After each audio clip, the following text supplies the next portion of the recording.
Oh gosh, how do we incorporate the zombie thing? Who am I? Who's Carmen? Okay. In addition, who's Carmen? In addition to being an educator and a professional, and she's queer. Whoa.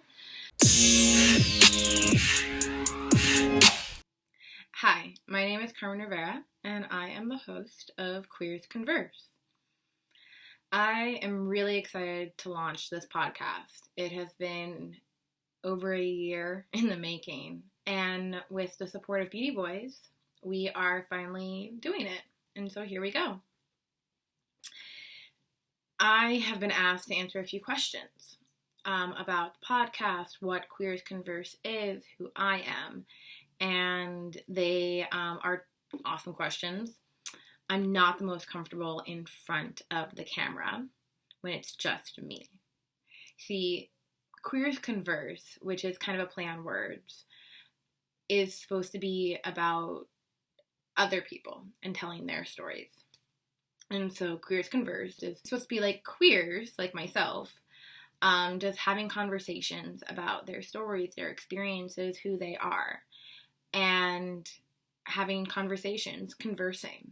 And conversely, Google it, conversely talking about the contradictory roles that we may walk in throughout our lives. Some people may be familiar with the term code switching. And that kind of was another inspiration for this podcast, because if you're a person of color and, you've worked in a predominantly white field or a white, area, you understand what code switching is. You understand why it is to wear like a different mask or to act differently, speak differently, be different, to adapt to the environment that you are in. And the same thing goes for queer folk.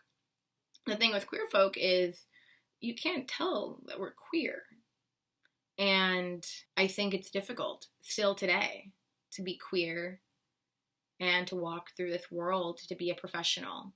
And I want to be like a positive role model, because coming out, growing up, I didn't see queer professionals like myself out there. I still don't really see a lot of like queer professional leaders who I identify with. And I guess 2020, it's been the year, and for me, it's like a year of change and necessary change. And so I want to be the change I want to see, right? And so I'm here, I'm launching a podcast, I'm hosting it.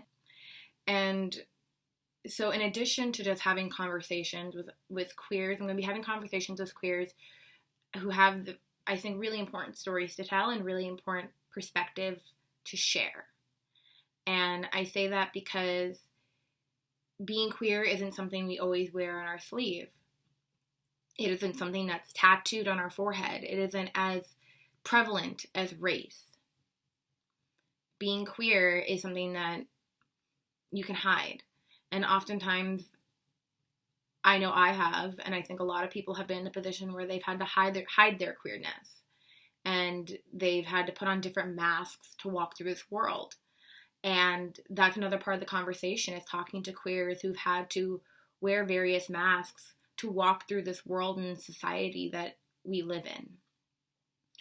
I'm really excited to bring these narratives to the forefront, to the light, to tell these stories, because I believe that sharing and educating and storytelling is essential to expanding people's knowledge and understanding and overall just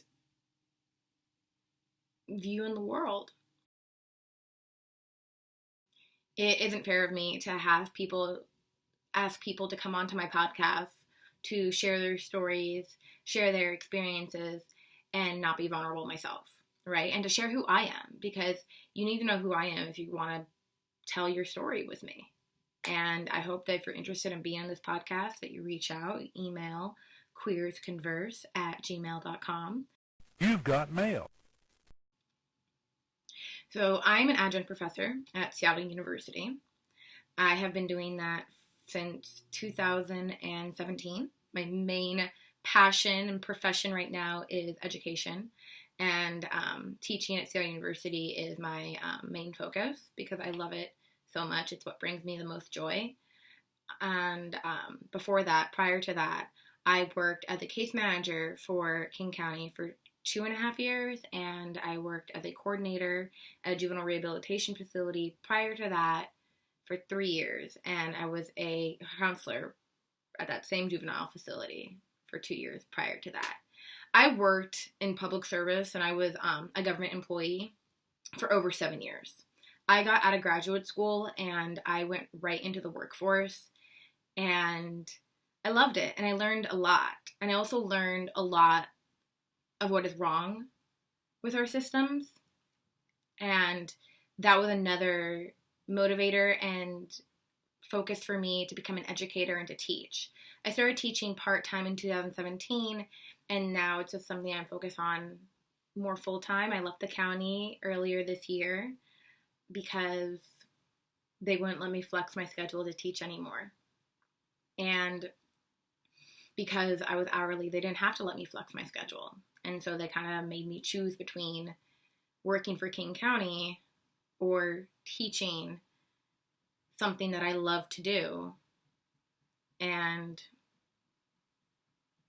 I broke the golden handcuffs. In King County, we call them the golden handcuffs. I broke the golden handcuffs and I left. And now I just teach. And I'm doing this podcast. I also do trainings and facilitate conversations as kind of a side hustle on race, equity, diversity, inclusion. I would teach my colleagues on how to be more aware of their biases, racism, systematic racism, institutionalized racism, and I've learned that that's something I'm really good at and something I enjoy doing is teaching, educating, facilitating conversations. I really enjoy seeing that light bulb turn on for people, helping people understand and come to their own understanding of what's going on around them. And so I believe education is really important. In addition to teaching, I also have modeled for Tomboy X. And Tomboy X is a really dope queer-owned underwear company based in Seattle. And I was discovered by their then art director, Shenna, in 2014 or 15. And I modeled for them sporadically.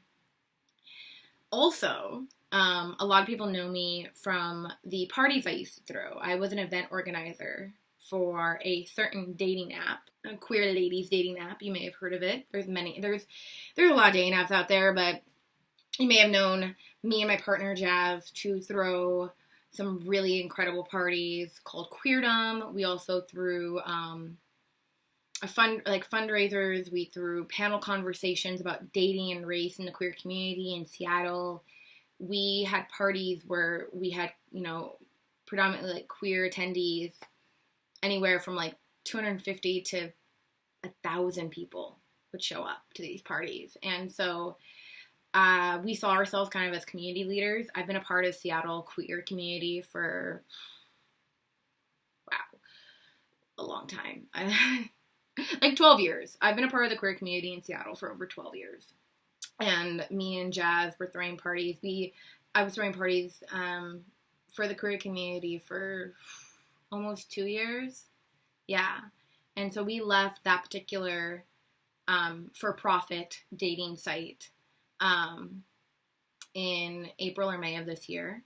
And we joined the BeautyBoiz Collective. And now we're doing this podcast. So depending on how you met me, depending on how where you met me, you may have met kind of a different version of me. You may have met the Carmen who was organizing and ran around with her head cut off at Fred Wildlife or Timber Room or at another venue at a queer party, just getting everything going. You may have met me while I was working for King County or while I was teaching at Seattle University. You may have met me, through an Instagram post or, simply seeing me model in Tomboy X's Pride campaign last year. Hell, you may know me from go-go dancing back in like 2015 and 16 for Hot Flash, For a lot of you who've been around the queer scene in Seattle for a while and know of Hot Flash and Inferno, I was one of their go-go dancers many years ago. And that's just another side of me. And for the longest time, I didn't think all those different roles I filled could coincide. You know, I thought they were mutually exclusive, and they're not. And that's another reason why I started this podcast, why I wanted to launch this podcast. Because who I am hasn't always fit in to where I am. And I say that because, you know, I'm a queer woman of color. I teach for the criminal justice department at Seattle University, like I've said. And I've mentioned already, academia is very, very white. It's very misogynistic. It's a difficult place, I think a lot of people. I love it because I relish in learning and knowledge, and, you know, that's just where I thrive. I enjoy having really critical conversations. I love being challenged. I love learning from my students. I love teaching them. So I wanted to also create like a more informal conversation, something a little bit less structured, I guess, to really bring in other people's stories. You know, you can be a model and a teacher. You can go dance and work for a nonprofit. You can be a burlesque performer and run for city office. I think you can do all of those things. I don't think they are mutually exclusive. And I think what I want this podcast to really do is to tear down the stereotypes and tear down the idea that if you're this, you can't be this. If you are a mother, you can't be a sex worker. If you are a teacher, you can't be a dancer. If you are a government official or a government professional, you can't be queer. I want to dispel those ideas in this platform. So that's who I am. And that's what I hope to achieve with Queers Converse. I am so grateful to the BeautyBoiz Collective because they are helping us produce this podcast. They are supporting us. They are providing us a platform. And I felt that if I was going to be vulnerable and share who I am and answer these questions, well then, so do they, right? I'm sure you all want to know who the BeautyBoiz are, the BeautyBoiz Collective, this amazing organization that Jazz and I joined in May. And they have done incredible things. They are doing incredible things. They're an amazing nonprofit. And so I took some time and I FaceTimed my teammates on the BeautyBoiz and asked them some questions. And so I'm going to share those with all of you. So not only do you know who I am as the host of Queers Converse, you know who my team is. You know the people who are behind me. We meet weekly as a team, and I think, you know, we're even more than that. I think BeautyBoiz and Jazz and I are new, so I feel like we're still like settling in, but they're definitely a family. And like they welcome you in with open arms, and they're an amazing collective. I'm so excited to be a part of them. And so I asked them a lot of great questions. I just wanted to ask a few questions since we're teammates on BeautyBoiz. So I guess I want to start with your name, preferred pronouns, and where do you grow up? Where do you reside? Where do you like identify your location? Sure. So my name is Bree Patton. My pronouns are she, they, and I have been in Seattle for about 3 years, I want to say now. And I'm currently living more on the south side. My name is the one and only Kimber Shade, a.k.a., well, my real name's Henry, but my stage name is Kimber Shade. Right now, I reside in Portland, Oregon, and I'm from New Jersey originally. My name is Jasmine Smith. I prefer she, they, and I grew up in New York, spent my life there, and then moved to San Diego, and now I'm here in Washington. Happy to be here. My name is Wesley Ferget, and my pronouns are he, him, and I'm from Houston originally, lived in Seattle now for 7 years, and came here from New York City, where I lived for almost 9. Wow, all over. Yeah, The big triangle. My name is Caleb Dameron. My pronouns are he, him, and I grew up in Portland, Oregon, and now I live in beautiful, sunny Seattle, Capitol Hill. My name is Ekaterini Makrodakis, but I go by Kat. She, her for my pronouns, and I'm originally from Fort Wayne, Indiana. And right now I'm at home in my jacuzzi tub with a face mask, pampering myself with bubbles. Have I told you that bubble baths are like my favorite thing in the world? Especially after work, like when you just need to soak and relax. Yes. And what's your profession outside of BeautyBoiz? What do you do besides the BeautyBoiz empire? Sure, yeah. Well, I don't really consider myself someone who has a profession. My passion is in video production, and so I'm currently working on my career in that. And that is through BeautyBoiz, through freelance projects, picking up small film projects, PA gigs, all that good stuff. Hopefully, this will all eventually lead to directing a feature film of some kind or opening my own production company. So that's cool. my goal, and that's what I'm working towards. So. That'd be really cool. Yeah, I love that you call it your passion versus your profession. I really appreciate that. Yeah. I love what the stuff you have been putting out, especially on the BeautyBoiz Instagram page, has been incredible. Thank you. Like, beyond. I didn't even know, all of it is just so impressive. Well, I am a graphic designer. Getting into film, that has been on my to-do list, and finally able to jump into that. And yeah, I'm a photographer, just a creative person overall. Wear many hats. Yes, you do. You're amazing. Thank you. Great question. So I think that when it all boils down, I have a passion for helping people and for working with people, and so that translates into a lot of different things. I love drag and I love art because I like the way that people can experience it. I love makeup because of the way it makes people feel. Yeah. I love that.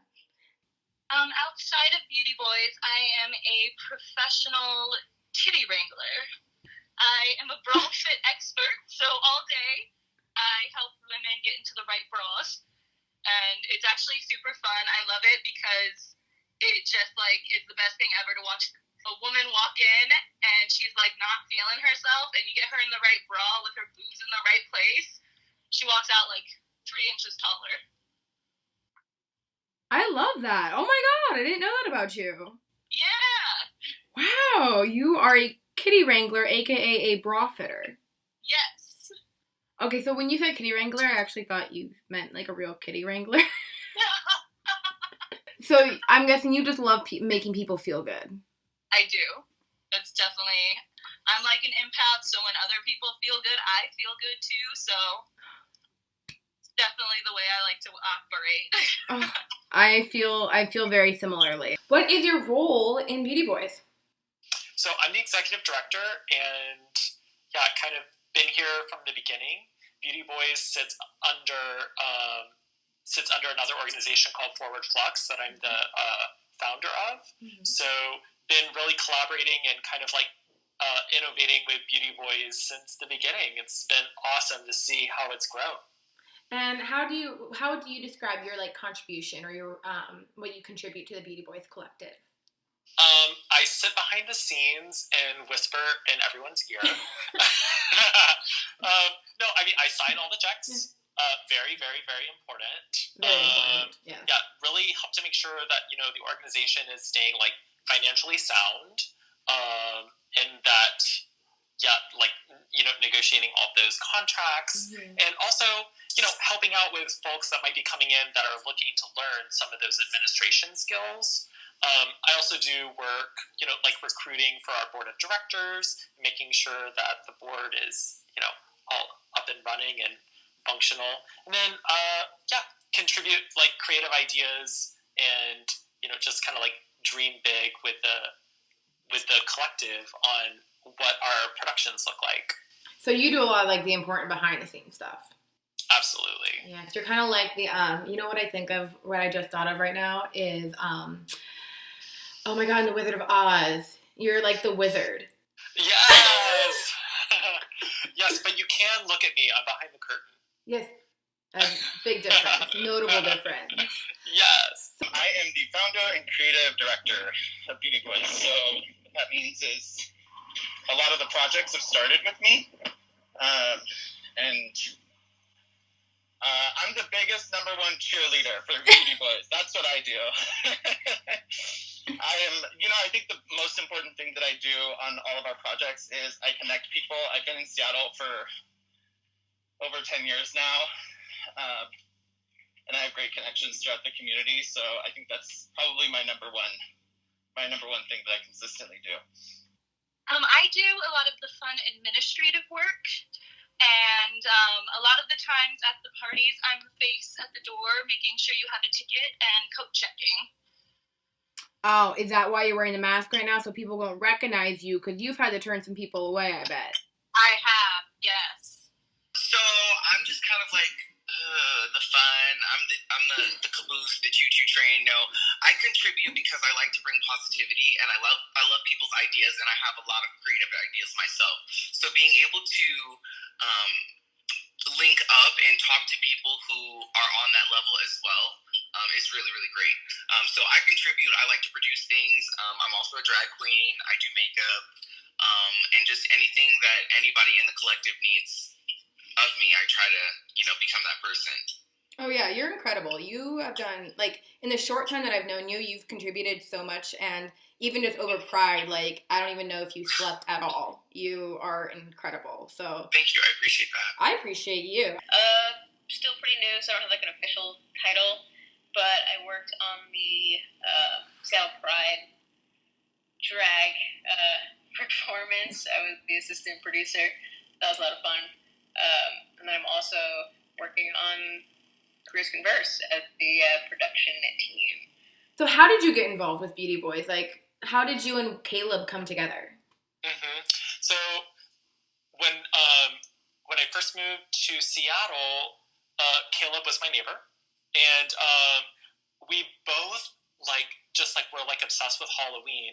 I'm like a theater kid at heart. Like, I'm a theater producer, director, former actor, and one year for Halloween, we were my husband and I were throwing a Halloween party, and Caleb was throwing a Halloween party, and we ended up roping in a whole bunch of the other neighbors to all open up our apartments and have like a group Halloween party, which turned into Beautyboiz Go Boo Part 1.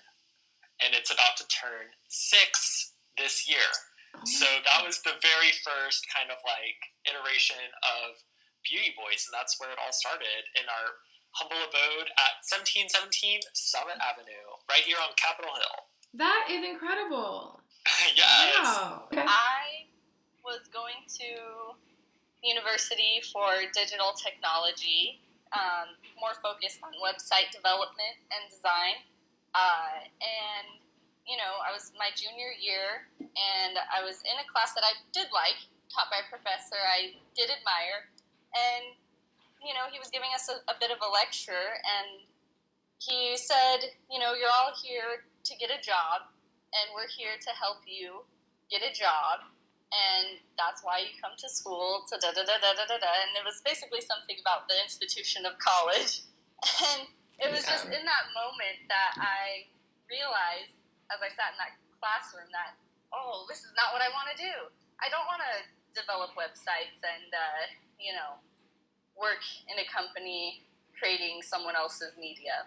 And I realized that I was like wasting my time, wasting my professor's time, that my seat could be given to someone who truly would enjoy the college atmosphere and get a lot from a college education. It's clearly something I wasn't getting for whatever reason. So I decided to leave, and I dropped out of school. And that kind of set me on my journey of discovering myself as an artist and figuring out what kind of art I want to create, with who do I want to create, what message do I want to give out. And, you go on the freelancer's journey, and it's a whole lot of questions and a whole lot of unknown. And when I moved to Seattle, I met Caleb at a party, and we just got to talking. I got invited to, it was Go Boo 3 at the time, and I saw the party. I got to know Caleb more and more of his vision for BeautyBoiz, and for some reason, something in me just knew, when I heard him talk about it, I just could see it, and I was like, this is like $1 million idea.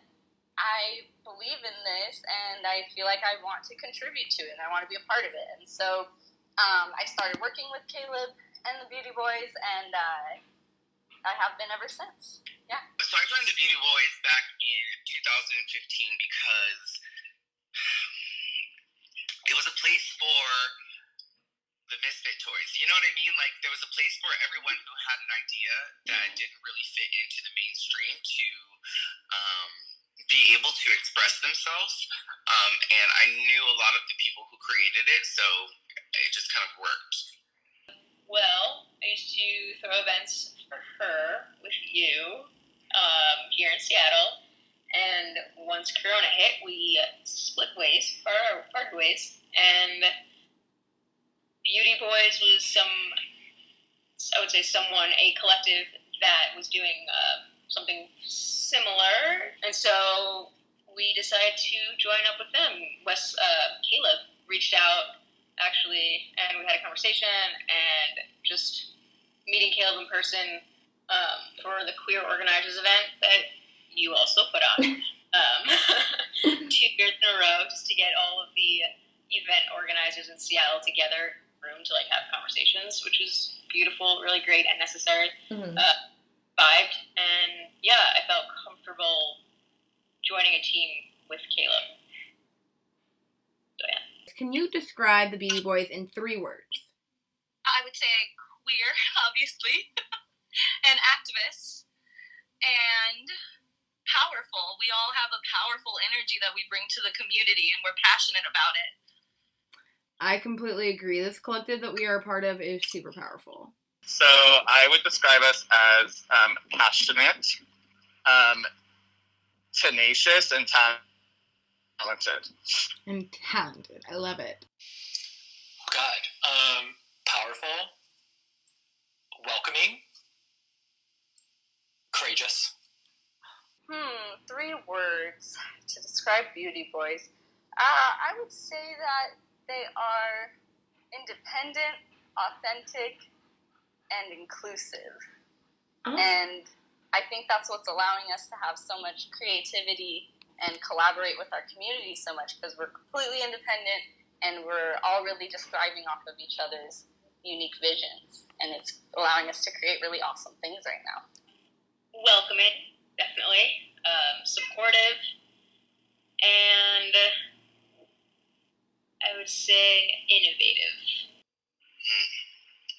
Powerful, underrated, and innovative. If you were given 3 wishes, what would they be? And one of them cannot be asking for more wishes, because that's cheating. Well, I'm obsessed with space, so definitely, my first wish would be for a really awesome, bomb.com space right here in Capitol Hill that would be free for everyone. Nice. And always open. I think that would just be incredible. Now that we lost our home at Fred, maybe it's Fred reopening. That would be cool, and we own it. Oh, that'd be nice. I would love to see, Capitol Hill maintain its identity as a space for the QT BIPOC community and really keep that LGBTQ, just kind of proud streak. And I know that, especially with coronavirus and everything that's happening, it's so uncertain. But I definitely hope that for our community that we can stay here and stay really strong. Yeah. How many was that? 2? That was 2. 2 really good ones, by the way. I guess my third one is that what we're learning right now in terms of civic engagement and getting out there and making our voices heard doesn't go away when the world reopens, and that it also translates to people registering to vote and voting this fall in probably the most consequential election of our lifetime. Yes, please register to vote. Get out there and vote. Yes, I love that. Those are great. Peace, love, and understanding in the world, or at least for us to like move in that direction slowly but surely. I feel like we're working on it. I would love a wish to just like snap my fingers and hightail to see my family on the East Coast. I really miss them a lot. And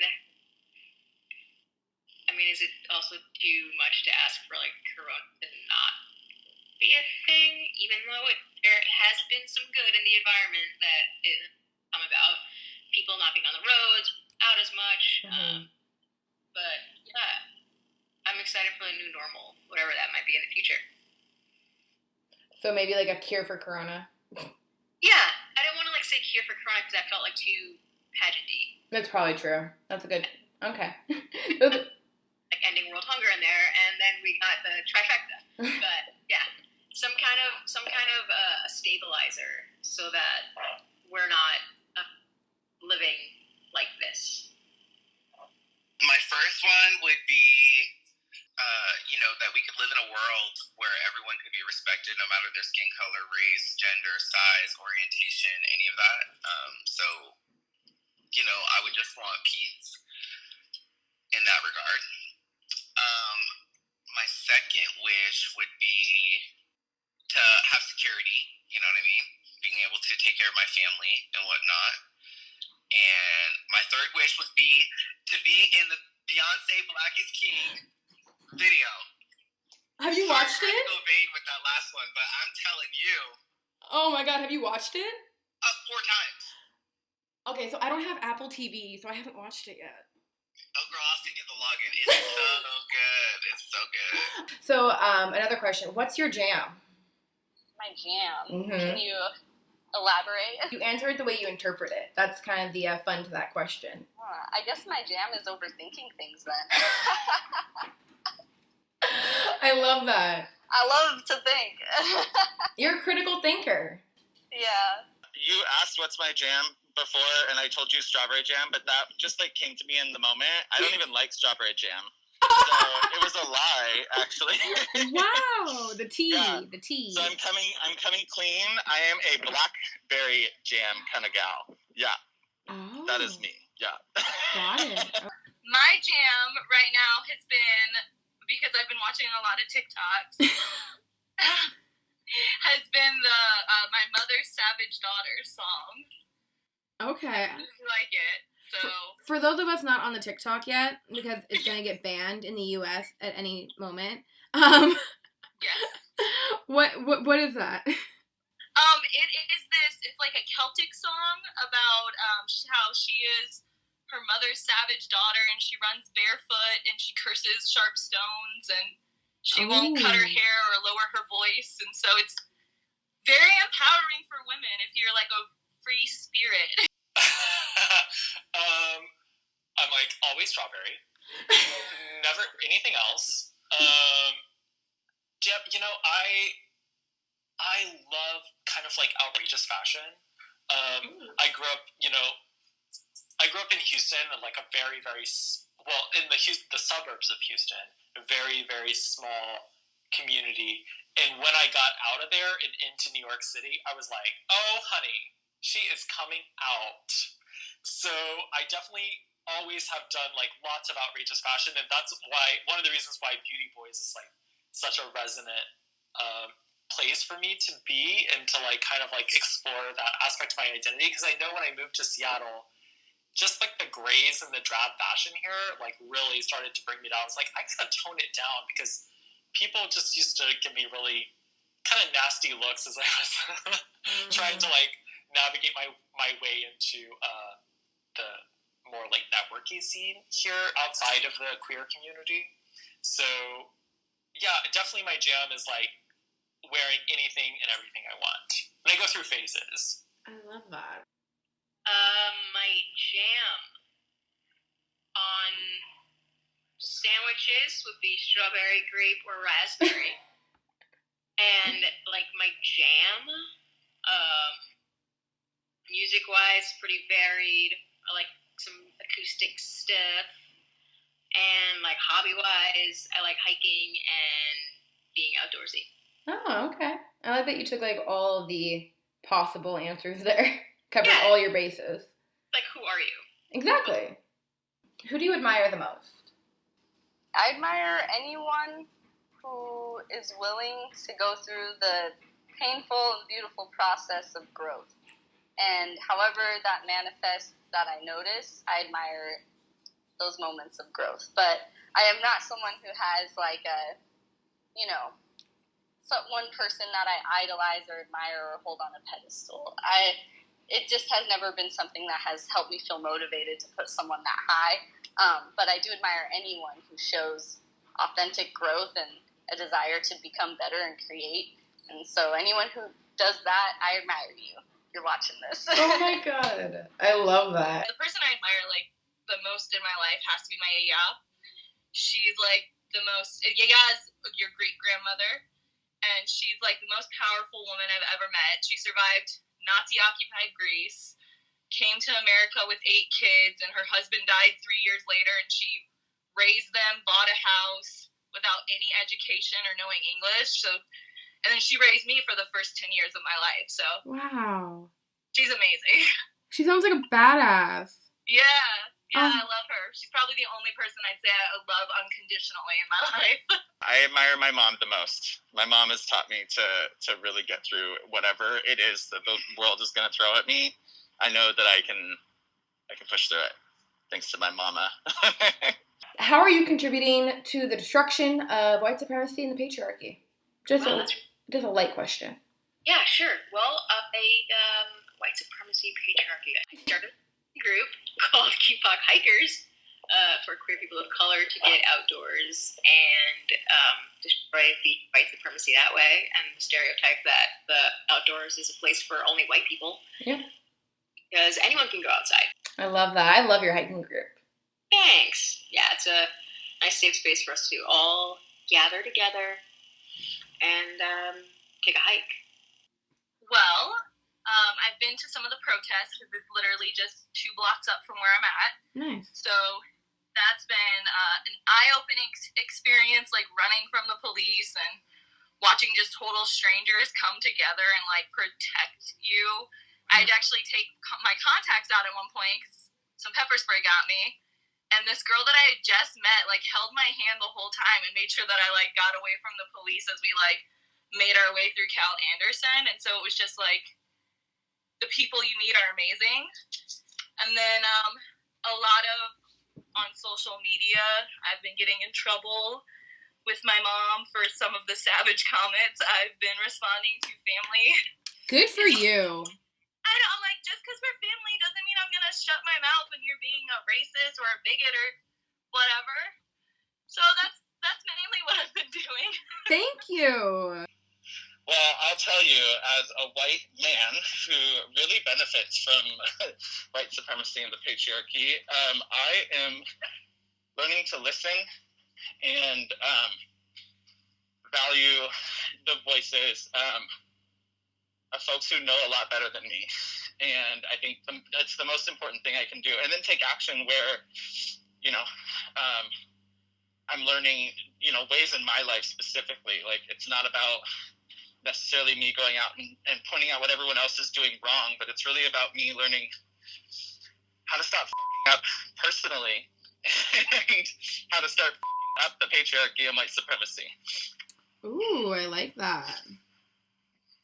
And can I ask a follow-up question that actually might be, just a follow-up, but how, and I think you probably have a good answer to this, but how do you use your privilege as a white man to help, to be an ally? Because I know you're an ally, but I'd love for you to verbalize it. Yeah, I think, there's a lot of ways that I have just been offered an easier route to everything as a white man. And so I take that opportunity. Again, I think that's another way, it goes back to what I do for BeautyBoiz. I take those opportunities and I like to connect people with opportunities that I might have that they might not necessarily see by being, me and just being able to just ask people, being connected. So I use that connectivity to help folks that don't necessarily have it. So another fun fact that people don't always know about me, and I'm asking all my teammates this. So in college, I was actually really into horror movies, particularly zombie films. I'm still into horror movies and zombie films. I stan for George A. Romero. Rest in power. He is the most incredible director / writer and producer. If you don't know who George A. Romero is, Google him. He's so cool. Like, he basically was the creator of Night of the Living Dead. They're coming to get you, Barbara.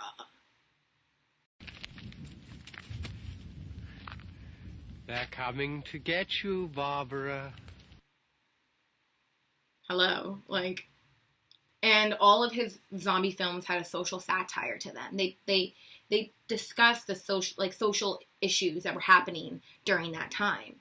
The original Night of the Living Dead actually had the first male black protagonist in any major motion feature ever. And in an interview with George A. Romero, he described how he actually drove the reel of this film with this black male protagonist to the production company the day that Martin Luther King was shot. And he was somebody that took his art, he took his creativity, and he did something incredible with it. They're just zombie movies, but the idea of when the world is coming to an end, how people act, how people are, human behavior is fascinating. It's one of the reasons I got my master's in forensic psychology. And I think it's also really poetic to the time that we are living in right now. So I love zombie films. And I always, I'm ready. I'm ready for the apocalypse. I'm ready for the zombie apocalypse particularly. So I, asked my team who would be on their zombie survival team. And I think it's a very important question. And if you haven't thought about that, I urge you, think about it. Who would be on your team? Real or fiction? So for myself, I would have to pick my beautiful partner and production manager, producer, extraordinaire, Jazz. They would be on my team, of course, because they keep me level-headed and are the yang to my yin, the yin to my yang.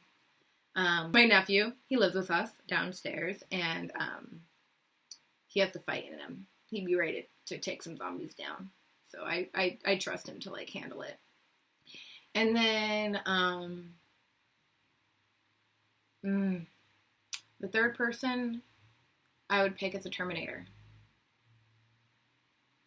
Yeah. The Terminator who, wants to protect, me and my family. Terminator who wants to protect us, he would be on our team, too. Come with me if you want to live. And that would be my zombie survival team. I'm a huge zombie survival nerd. If you had to pick 3 people to be on their zombie survival team, real or fiction, who would they be? I would go, if I can go fictional, Rick Grimes obviously is gonna get you there. And then I'm gonna keep it fictional and say Sam and Dean Winchester, because they fight every kind of monster. I want to live! You watch Supernatural! I do. I'm a huge Supernatural fan. We are kindred spirits. Yes. We're gonna have a bubble bath hangout one day. And watch Supernatural. Who everyone has picked for their zombie survival team is so telling. It's so funny, and I love it.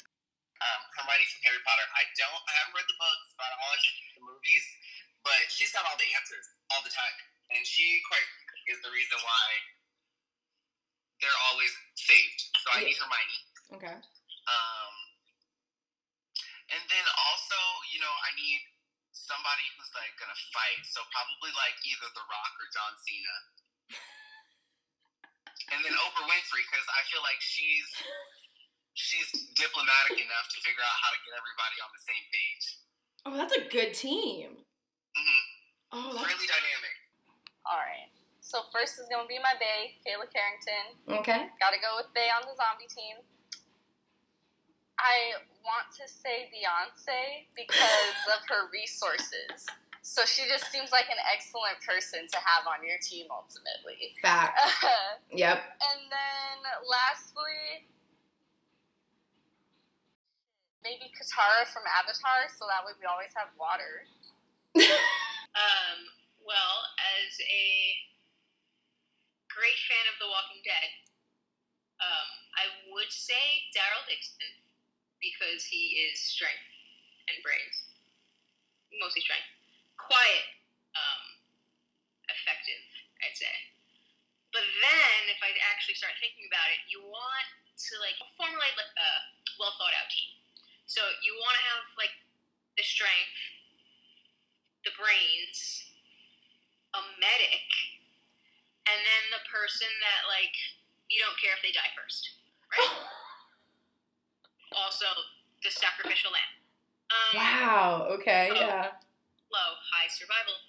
And so I would say medic Meredith Grey, because chief of general surgery. Yeah. A lot. Mm-hmm. For strength, Liam Neeson, because we know he can get the job done. Yeah. Or that is. Mm-hmm. I would like to say I could be brains. Obviously, everyone else has brains. So it won't just fall on me. And then if we want to like sacrifice someone, as horrible as that is, I would say Kanye West. Can't run for president anymore because apocalypse hits before that. Sorry, not an option. So I would take my dog because she's cute, and that's really the only companion I need in life. And then I would take you because I can tell that you're bad as fuck and we'll do really well together. And then Jeff Bezos because we need that compound, and I have no problem killing Jeff Bezos after we get inside.